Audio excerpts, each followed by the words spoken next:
ਧੰਨ ਧੰਨ ਅਮਰ ਸ਼ਹੀਦ।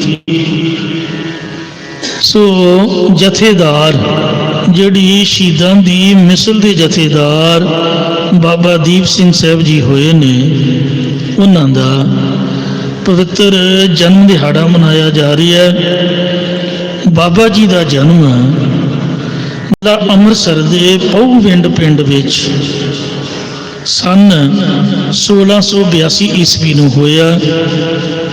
ਬਾਬਾ ਜੀ ਦੇ ਪਿਤਾ ਮਾਤਾ ਜੂਨੀ ਜੀ ਸੀ। ਆਪ ਜੀ ਨੂੰ ਛੋਟੀ ਉਮਰ ਦੇ ਵਿੱਚ ਹੀ ਗੁਰਬਾਣੀ ਪੜ੍ਹਨ ਦਾ, ਕੀਰਤਨ ਕਰਨ ਦਾ ਅਤੇ ਸਵੇਰੇ ਸ਼ਾਮ ਸਤਸੰਗਤ ਕਰਨ ਦਾ ਬੜਾ ਸ਼ੌਂਕ ਸੀ। ਜਦ ਵੀ ਸਮਾਂ ਮਿਲਦਾ ਆਪ ਜੀ ਘੋੜਸਵਾਰੀ, ਸ਼ਸਤਰ ਵਿਦਿਆ ਤੇ ਨੇਜ਼ਾਬਾਜ਼ੀ ਦਾ ਅਭਿਆਸ ਕਰਿਆ ਕਰਦੇ ਸਨ। ਆਪ ਜੀ ਬੜੇ ਹੀ ਮਿੱਠੇ ਸੁਭਾਅ ਤੇ ਉੱਚੇ ਆਚਰਨ ਵਾਲੇ ਸਨ। ਇਲਾਕੇ ਦੇ ਲੋਕ ਆਪ ਜੀ ਦੀਆਂ ਧਾਰਮਿਕ ਰੁਚੀਆਂ ਨੂੰ ਮੁੱਖ ਰੱਖ ਕੇ ਆਪ ਜੀ ਦਾ ਬਹੁਤ ਭਾਰੀ ਸਤਿਕਾਰ ਕਰਿਆ ਕਰਦੇ ਸਨ।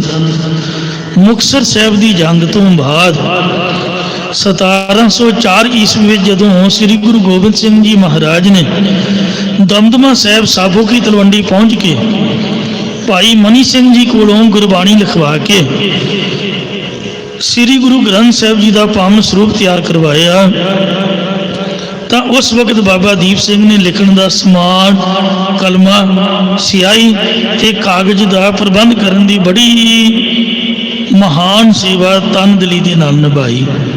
ਕਿਉਂਕਿ ਇਹਨਾਂ ਦੇ ਮਾਤਾ ਪਿਤਾ ਨੇ ਛੋਟੀ ਉਮਰ 'ਚ ਹੀ ਇਹਨਾਂ ਨੂੰ ਅਨੰਦਪੁਰ ਸਾਹਿਬ ਕਲਗੀਧਰ ਦੇ ਚਰਨਾਂ 'ਚ ਭੇਟਾ ਕਰ ਦਿੱਤਾ ਸੀਗਾ ਤੇ ਅੰਮ੍ਰਿਤ ਛਕ ਕੇ ਸਿੰਘ ਸੱਜ ਕੇ ਗੁਰਬਾਣੀ ਦੇ ਪ੍ਰੇਮੀ ਬਣੇ ਸਨ।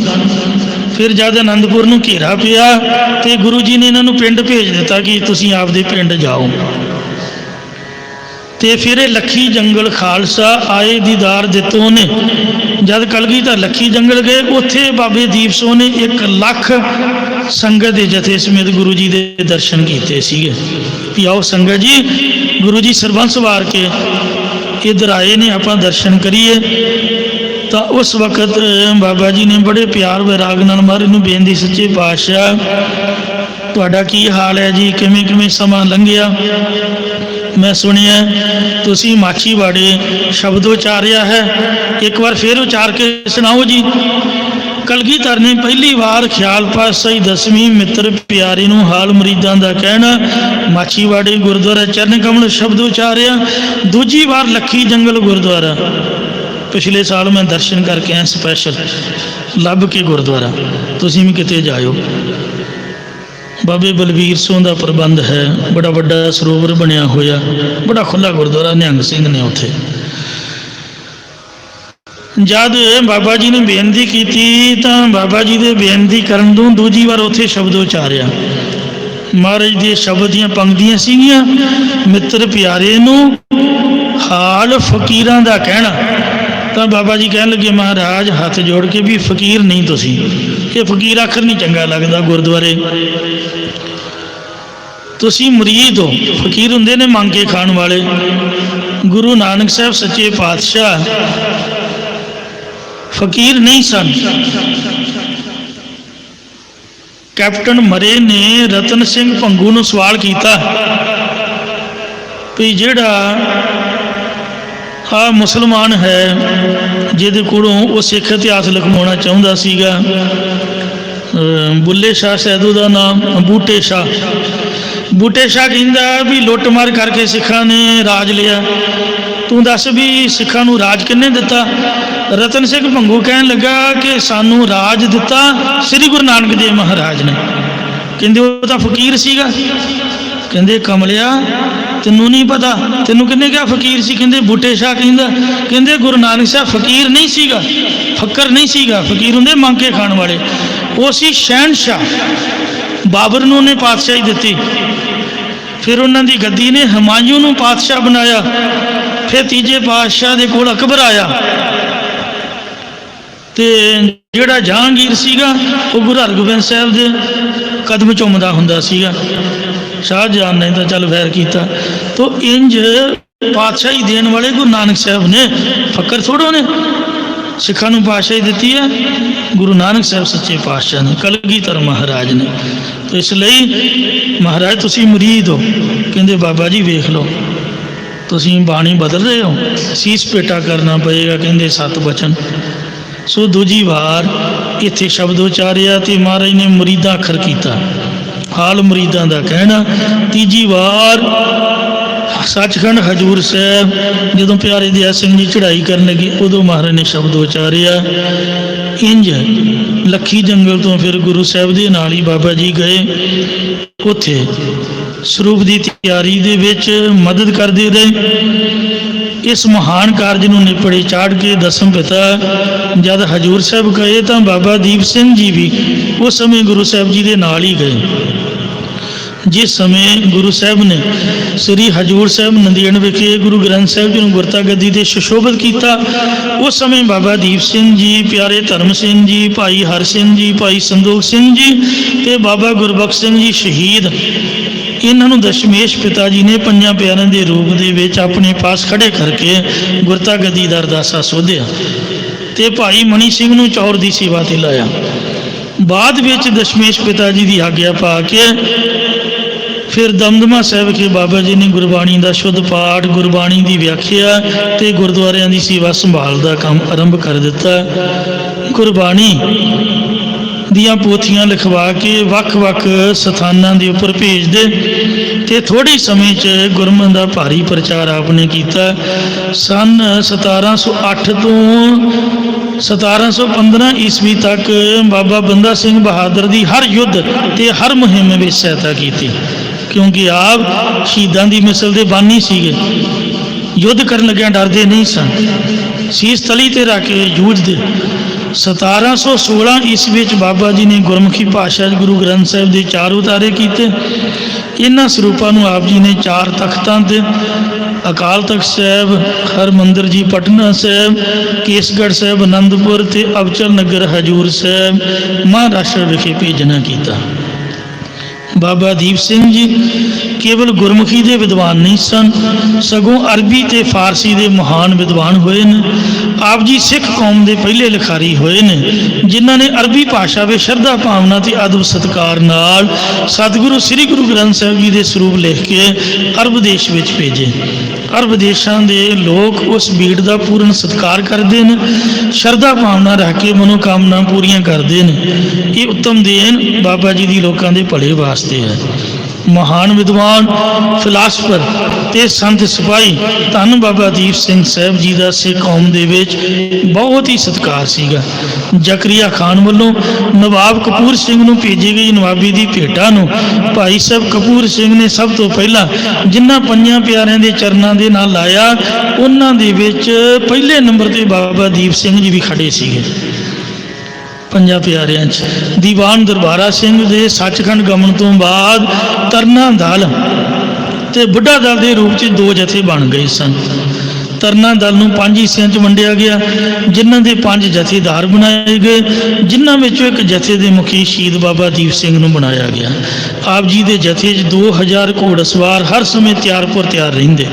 ਜਦ ਮੱਸੇ ਰੰਗੜ ਨੇ ਸੱਚਖੰਡ ਸ੍ਰੀ ਹਰਿਮੰਦਰ ਸਾਹਿਬ ਜੀ ਦੀ ਬੇਅਦਬੀ ਕੀਤੀ ਤਾਂ ਬਾਬਾ ਜੀ ਦੇ ਜਥੇ ਦੇ ਹੀ ਜਥੇਦਾਰ ਬੁੱਢਾ ਸਿੰਘ ਜੀ ਦੇ ਭੇਜੇ ਹੋਏ 2 ਸਿੰਘ ਭਾਈ ਸੁੱਖਾ ਸਿੰਘ ਮਾੜੀ ਕੰਬੋ ਕੀ ਤੇ ਭਾਈ ਮਹਿਤਾਬ ਸਿੰਘ ਮੀਰਾਂ ਕੋਟੀਏ ਨੇ ਮੱਸੇ ਰੰਗੜ ਦਾ ਸਿਰ ਵੱਢ ਕੇ ਜਥੇਦਾਰ ਬਾਬਾ ਬੁੱਢਾ ਸਿੰਘ ਦੇ ਅੱਗੇ ਜਾ ਰੱਖਿਆ। ਜਹਾਨ ਖਾਨ ਵੱਲੋਂ ਜਦੋਂ ਸਿੱਖਾਂ ਦੇ ਜ਼ੁਲਮ ਦੀਆਂ ਖਬਰਾਂ ਬਾਬਾ ਜੀ ਦੇ ਪਾਸ ਦਮਦਮਾ ਸਾਹਿਬ ਪਹੁੰਚੀਆਂ ਕਿ ਪਵਿੱਤਰ ਸਰੋਵਰ ਪੂਰ ਦਿੱਤਾ ਗਿਆ ਹੈ ਤਾਂ ਅੰਮ੍ਰਿਤ ਸਰੋਵਰ ਦੀ ਬੇਅਦਬੀ ਹੁੰਦੀ ਸੁਣ ਕੇ ਬਾਬਾ ਜੀ ਤੋਂ ਰਿਹਾ ਨਾ ਗਿਆ। 84 ਸਾਲ ਦੀ ਬਜ਼ੁਰਗ ਅਵਸਥਾ 'ਚ 500 ਸਿੱਖ ਯੋਧਿਆਂ ਦਾ ਜਥਾ ਲੈ ਕੇ ਅਤੇ 18 ਸ਼ੇਰ ਦਾ ਖੰਡਾ ਚੁੱਕ ਕੇ ਕੇਸਰੀ ਰੰਗ ਦਾ ਪੁਸ਼ਾਰਕਾ ਪਹਿਨ ਕੇ ਸਾਰੇ ਸ਼ਸਤਰ ਧਾਰਨ ਕਰਕੇ 2 ਤਾਰਾ ਖੰਡਾ ਹੱਥ ਵਿੱਚ ਪਕੜ ਕੇ ਤਰਨਤਾਰਨ ਸਾਹਿਬ ਪਹੁੰਚ ਕੇ ਸਰੋਵਰ 'ਚ ਇਸ਼ਨਾਨ ਕੀਤਾ। ਇੱਥੋਂ ਤੱਕ 5000 ਸਿੱਖਾਂ ਦਾ ਜਥਾ ਹੋ ਗਿਆ। ਦੇਖ ਕਰਵਾ ਕੇ ਮਹਾਰਾਜ ਗੁਰੂ ਅਰਜਨ ਸਾਹਿਬ ਦੇ ਚਰਨਾਂ 'ਚ ਅਰਦਾਸਾ ਸੋਧਿਆ। बोले सो निहाल के जकारे बुलाते, साथी योधियां समेत श्री अमृतसर साहब नूं चाले पा दिते। अरदासा कीता कि जिन्ना चिर हरमंदर साहब नूं जालमां तो आज़ाद नहीं करवा लेंदा, शहीदी नहीं पावांगा। आबे हयात क्या है? ये वो आबे हयात है, अगर एक कतरा भी किसी के हल्क में उतर जाए, वो मुर्दा भी शमशीर पकड़कर रन में उतर जाए। एक कतरा भी किसी की आंख में समा जाए, क्या जुर्रत मौत की है, उस आंख में आंख मिला जाए। ਚੱਬੇ ਦੇ मैदान ਦੇ ਵਿੱਚ ਦੋਹਾਂ ਫੌਜਾਂ ਦਾ ਟਾਕਰਾ ਹੋਇਆ। ਗੋਲਵੜ ਸਾਡੇ ਪਿੰਡ ਵਰਪਾਲ ਨੂੰ ਸਟੇਸ਼ਨ ਪੈਂਦਾ, ਉੱਥੇ ਵੀ ਗੁਰਦੁਆਰਾ ਚੱਬਾ ਸਾਥੋਂ 2-3 ਮੀਲ ਦੀ ਦੂਰੀ ਤੇ, ਬਾਬੇ ਨੌਤ ਸਿੰਘ ਦੀ ਸਮਾਧ 5 ਕਿਲੋਮੀਟਰ ਦੂਰੀ ਤੇ ਗੁਰਦੁਆਰਾ ਟਾਲਾ ਸਾਹਿਬ, ਜਿੱਥੇ ਬਾਬਾ ਜੀ ਦਾ ਸੀਸ ਉਤਰਿਆ ਸੀ। ਸਾਰਾ मैदान खून ਨਾਲ ਲੱਥ-ਪੱਥ ਹੋ ਗਿਆ। ਯਕੂਬ ਖਾਨ ਤੇ ਬਾਬਾ ਜੀ ਦਰਮਿਆਨ ਭਿਆਨਕ ਯੁੱਧ ਹੋਇਆ। ਬਾਬਾ ਜੀ ਨੇ ਯਕੂਬ ਖਾਨ ਦੇ ਸਿਰ ਵਿੱਚ ਇੰਨੀ ਜ਼ੋਰ ਦੀ ਗੁਰਜ ਮਾਰੀ ਕਿ ਉਹ ਥਾਂ ਹੀ ਢੇਰੀ ਹੋ ਗਿਆ। ਯਕੂਬ ਖਾਨ ਨੂੰ ਮਰਿਆ ਵੇਖ ਕੇ ਪਠਾਨ ਜਹਾਨ ਖਾਨ ਸਾਹਮਣੇ ਆਇਆ। ਬਾਬਾ ਜੀ ਅਤੇ ਜਹਾਨ ਖਾਨ ਦੇ ਲੜਦਿਆਂ ਹੋਇਆਂ ਸਾਂਝੇ ਨਾਲ ਵਾਰ ਦੇ ਨਾਲ ਦੋਹਾਂ ਦੇ ਸਿਰ ਲੱਥ ਗਏ। ਬਾਬਾ ਜੀ ਦਾ ਸੀਸ ਲੱਥਾ ਵੇਖ ਕੇ ਇੱਕ ਸਿੰਘ ਕੋਲ ਆਇਆ, ਆਖਿਆ ਬਾਬਾ ਜੀ। ਕਹਿੰਦੇ ਹਾਂ ਦੱਸੋ। ਜਿਸ ਤਰ੍ਹਾਂ ਬੰਦੇ ਨੇ ਚੌਂਕੜਾ ਮਾਰਿਆ ਤੇ ਸਮਾਧੀ ਲਾਈ ਹੁੰਦੀ, ਤੇ ਉਹਨੇ ਹਲੂਣ ਕੇ ਆਖਿਆ। ਕਹਿੰਦੇ ਹਾਂ ਦੱਸੋ। ਕਹਿੰਦੇ ਤੁਸੀਂ ਅਰਦਾਸ ਕੀਤੀ ਸੀਗੀ ਵੀ ਸੀਸ ਗੁਰੂ ਰਾਮਦਾਸ ਦੇ ਚਰਨਾਂ 'ਚ ਭੇਟਾ ਕਰਨਾ, ਹੁਣ ਕੀ ਭਾਣਾ ਵਰਤਿਆ? ਕਹਿੰਦੇ ਕੀ ਭਾਣਾ ਵਰਤਿਆ, ਕੀ ਹੋਇਆ ਸਾਨੂੰ? ਕਹਿੰਦੇ ਬਾਬਾ ਜੀ ਤੁਹਾਡਾ ਸੀਸ ਪਰਾਂ ਪਿਆ ਹੋਇਆ ਤੇ ਧੜ ਵੱਖਰਾ। ਕਹਿੰਦੇ ਹੈ ਕੀ ਹੋਇਆ? ਕਹਿੰਦੇ ਸ਼ਹੀਦ ਹੋ ਗਏ। ਕਹਿੰਦੇ ਸ਼ਹੀਦ ਹੋ ਗਏ? ਮੈਨੂੰ ਤਾਂ ਕੁਛ ਵੀ ਨਹੀਂ ਹੋਇਆ। ਇਉਂ ਕਰ, ਮਾੜਾ ਜਿਹਾ ਫੜ ਕੇ ਠਾ ਤਾਂ ਨੂੰ ਠਾਇਆ। ਕਹਿੰਦੇ ਸੀਸ ਕਿੱਥੇ ਲਿਆ? ਰੱਖ ਤਲੀ ਤੇ ਰੱਖਿਆ। ਖੰਡਾ ਤਾਂ ਹੱਥ ਵਿੱਚ ਹੀ ਸੀਗਾ। ਕਹਿੰਦੇ ਪਰੇ ਹੋ ਜਾ, ਹੁਣ ਦੱਸ ਕਿੱਧਰ ਨੂੰ ਮਾਰ ਧਾੜ ਕਰਨੀ? ਕਹਿੰਦੇ ਬਾਬਾ ਜੀ ਇੱਧਰ ਨੂੰ ਤੁਰੋ, ਇੱਧਰ ਦਰਬਾਰ ਸਾਹਿਬ ਹੈ। ਜਿਉਂ ਖੰਡਾ ਵਾਹਿਆ, ਜਹਾਨ ਖਾਨ ਦਾ ਮਾਰਿਆ ਗਿਆ, ਤੇ ਜਿਹੜਾ ਅਬਦਾਲੀ ਦਾ ਪੁੱਤ ਸੀਗਾ ਸਾਧ ਸੰਗਤ ਜੀਓ, ਉਹ ਵੇਖ ਕੇ ਘਬਰਾ ਗਿਆ। ਸਿੰਘਾਂ ਨੇ ਉਹਦਾ ਘੋੜਾ ਮਾਰ ਸੁੱਟਿਆ ਤੇ ਉਹ ਜੁੱਤੀ ਲਾ ਕੇ ਜਿਉਂ ਭੱਜਿਆ, ਜਿਉਂ ਮੁੜ ਕੇ ਪਿੱਛਾ ਭੌਂਕਣੀ ਵੇਖਿਆ ਵੀ ਇਹ ਤਾਂ ਮਰੇ ਵੀ ਜੰਗ ਕਰ ਰਹੇ ਨੇ। ਕੱਲੇ ਬਾਬਾ ਦੀਪ ਸਿੰਘ ਨੇ ਬਿਨਾਂ ਸੀਸ ਤੋਂ ਜੰਗ ਨਹੀਂ ਕੀਤਾ। ਇਹਦਾ ਮੀਤ ਜਥੇਦਾਰ ਸੀ ਬਾਬਾ ਨੱਥਾ ਸਿੰਘ, ਉਹ ਵੀ ਬਿਨਾਂ ਸੀਸ ਤੋਂ ਲੜਿਆ। ਸਾਡੇ ਨਗਰ ਦੇ ਵਿੱਚ ਬੜੀਆਂ ਸ਼ਹੀਦਾਂ ਦੀਆਂ ਜਗ੍ਹਾ ਨੇ, ਜਿਨ੍ਹਾਂ 'ਚ ਬਾਬਾ ਬਲਵੰਤ ਸਿੰਘ ਜੀ ਦੀ ਜਗ੍ਹਾ, ਜਿਨ੍ਹੇ ਜ਼ਬਰਦਸਤ ਖਾਂ ਨੂੰ ਸਾਧ ਸੰਗਤ ਜੀਓ ਹਾਥੀ ਦੇ ਚੜ੍ਹੇ ਨੂੰ ਮਾਰਿਆ, ਤੇ ਫਿਰ ਉਹਦੇ ਭਰਾ ਨੇ ਬਾਬੇ ਬਲਵੰਤ ਸਿੰਘ ਨੂੰ ਮੰਗਾਰਿਆ, ਫਿਰ ਉਹਦਾ ਵੀ ਸਾਂਝੇ ਵਾਰ ਨਾਲ ਸੀਸ ਲੱਥਾ, ਉਹਦਾ ਵੀ ਉੱਥੇ ਅਸਥਾਨ ਹੈ। ਬਾਬਾ ਰੂੜ ਸਿੰਘ, ਦਿਆਲ ਸਿੰਘ, ਬਾਬਾ ਸੰਤੋਖ ਸਿੰਘ, ਤੇ ਇਸ ਤਰ੍ਹਾਂ ਹੋਰ ਵੀ ਬੜੇ ਸਿੰਘ ਹਨ। ਇੰਜ ਸਾਧ ਸੰਗਤ ਜੀਓ ਗੁਰੂ ਰਾਮਦਾਸ ਜੀ ਦੇ ਚਰਨਾਂ ਦੇ ਵਿੱਚ ਬਾਬਾ ਜੀ ਪਹੁੰਚੇ, ਜਿੱਥੇ ਚਾਟੀ ਵੰਡੇ ਬਾਬੇ ਸ਼ਹੀਦਾਂ ਵਾਲਾ ਸਥਾਨ, ਉਹ ਸਾਥੋਂ 1.5 ਕਿਲੋਮੀਟਰ ਹੀ ਹੈ ਅੰਮ੍ਰਿਤਸਰ ਘਰ ਤੋਂ। ਕਈ ਕਹਿੰਦੇ ਵੀ ਇੱਥੇ ਬਾਬਾ ਜੀ ਨੇ ਇੱਥੋਂ ਵਗਾ ਕੇ ਸੀਸ ਮਾਰਿਆ ਸੀਗਾ, ਪਰ ਇੰਜ ਨਹੀਂ ਹੁੰਦਾ। ਏਡੀ ਦੂਰੋਂ ਆ ਕੇ ਪਰਿਕਰਮਾ ਜਾਣਾ ਕਿੰਨਾ ਕੁ ਔਖਾ ਸੀਗਾ। ਉੱਥੇ ਸੰਸਕਾਰ ਹੋਇਆ ਹੈ ਸਰੀਰ ਦਾ, ਤੇ ਜਿਹੜਾ ਭੇਟਾ ਕੀਤਾ ਸੀਸ ਉਹ ਪਰਿਕਰਮਾ 'ਚ ਕੀਤਾ। ਛੋਟੇ ਹੁੰਦੇ ਮਾਂ ਪਿਓ ਨੇ ਕਹਿਣਾ ਵੀ ਇੱਥੇ ਪੈਰ ਨਹੀਂ ਰੱਖਣਾ। ਪਰਿਕਰਮਾ 'ਚ ਉੱਥੇ ਸਰਕਲ ਜਿਹਾ ਲੱਗਾ ਹੁੰਦਾ ਸੀ ਪੱਥਰ ਦੇ ਵਿੱਚ ਹੀ, ਤੇ ਫੁੱਲਾਂ ਦੀਆਂ ਮਾਲਾਂ ਭੇਟਾ ਕੀਤੀਆਂ ਹੁੰਦੀਆਂ, ਆਪਾਂ ਮੱਥਾ ਟੇਕ ਕੇ ਲੰਘਦੇ ਹੁੰਦੇ ਸੀ। ਹੁਣ ਕਾਰ ਸੇਵਾ ਵਾਲਿਆਂ ਨੇ, ਸ਼੍ਰੋਮਣੀ ਕਮੇਟੀ ਨੂੰ ਪਤਾ ਨਹੀਂ ਕੀ ਹੋਇਆ, ਉਹ ਸਾਰੀਆਂ ਪੁਰਾਣੀਆਂ ਯਾਦਾਂ ਖਤਮ ਕਰੀ ਜਾਂਦੇ ਨੇ। 84 ਤੋਂ ਬਾਅਦ ਜਦ ਬਾਬਿਆਂ ਨੇ ਸੇਵਾ ਕਰਾਈ, ਉਹ ਪਤਾ ਨਹੀਂ ਕੀ ਉਹਨਾਂ ਦੇ ਦਿਮਾਗ 'ਚ ਆਇਆ। ਸਾਧ ਸੰਗਤ ਜੀ ਉਹ ਮੜੀਆਂ ਮਸਾਣ ਤਾਂ ਹੋਰ ਚੀਜ਼ ਹੁੰਦੀ ਹੈ, ਜਿਹੜੇ ਸ਼ਹੀਦਾਂ ਦੇ ਅਸਥਾਨ ਨੇ ਇਹ ਪਵਿੱਤਰ ਹੁੰਦੇ ਨੇ, ਇਹਨਾਂ ਨੂੰ ਅੰਗੀਠੇ ਬੋਲੀ ਦਾ, ਪਵਿੱਤਰ ਅਸਥਾਨ ਬੋਲੀ ਦਾ। ਜਦ ਮੈਂ ਪਹਿਲੇ ਦਿਨ ਕਥਾ ਦੀ ਡਿਊਟੀ ਸ਼ੁਰੂ ਕਰਨੀ, ਤੇ ਹੈੱਡ ਗ੍ਰੰਥੀ ਚਾਚਾ ਹੁੰਦਾ ਸੀਗਾ, ਉਹਨੇ ਵੇਖਿਆ ਵੀ, ਕਹਿੰਦਾ ਤੂੰ ਟਕਸਾਲੀ ਸਿੰਘ ਹੈ? ਮੈਂ ਕਿਹਾ ਜੀ ਹਾਂ। ਕਹਿੰਦੇ ਇੱਧਰ ਆ ਤੈਨੂੰ ਕੁਝ ਦਿਖਾਵਾਂ। ਮੈਂ ਕਿਹਾ ਚੱਲੋ। ਥੱਲੇ ਲੈ ਗਿਆ ਸਮਾਧਾਂ ਦੇ, ਰਮਾਲਾ ਚੁੱਕਿਆ, ਤੇ ਕਹਿੰਦੇ ਵੀ ਆ ਸਮਾਧਾਂ ਨੇ। ਮਤਲਬ ਉਹਦਾ ਵੀ ਉਹ ਡਰਦਾ ਸੀਗਾ ਵੀ ਕਿਤੇ ਕੁਛ, ਹੁਣ ਬੰਦੇ ਦਾ ਬੋਲਣ ਲੱਗਿਆ ਕਿ ਜੋ ਮਰਜ਼ੀ ਬੋਲੀ ਜਾਏ। कई सिर फिरे वध घट बोलते हैं। मैं हथ जोड़ के मत्था टेकिया, मैं कहा जी ये तो अस्थान ने शहीदां दे, ये समाधा नहीं हैं। सगों उत्थे बोर्ड भी लगना चाहिए कि अंगीठा अमर शहीद बाबा हनुमान सिंह जी, ते अंगीठा बाकी दे होर शहीद सिंघां दा, बच्चे बजुर्गों का। तो इस वास्ते ये सत्कारयोग स्थान ने, ये कोई मड़ी दी या कोई कबर की पूजा नहीं हुंदी है, शहीदां दा सत्कार हुंदा। और गुरुद्वारा बाबा टल भी तो है, उत्थे भी तो बाबा टल राय जी ने चढ़ाई की है। वो लागे होर भी सिख सरदारां दे वो सारे मड़ियां मसाणी सीगे। शहीद बाबे दीप सिंह दा स्थान चाटीमंड भी तो है, बाबे नौध सिंह की समाध भी तो है। खाड़कुआ ने आख्या निहंग सिंघां नूं भी कल्ली समाध नहीं ठीक लगती, उत्ते गुरुद्वारा उन्हां फिर बनाता। बसां रोके जांदियां, निहंगां सिंघां दा उत्थे स्थान है। वो जद भी असीं मत्था टेकदे किरपान अगे रख के मत्था टेकीदा, पर शहीदां दा सत्कार मन दे विच होना चाहिए।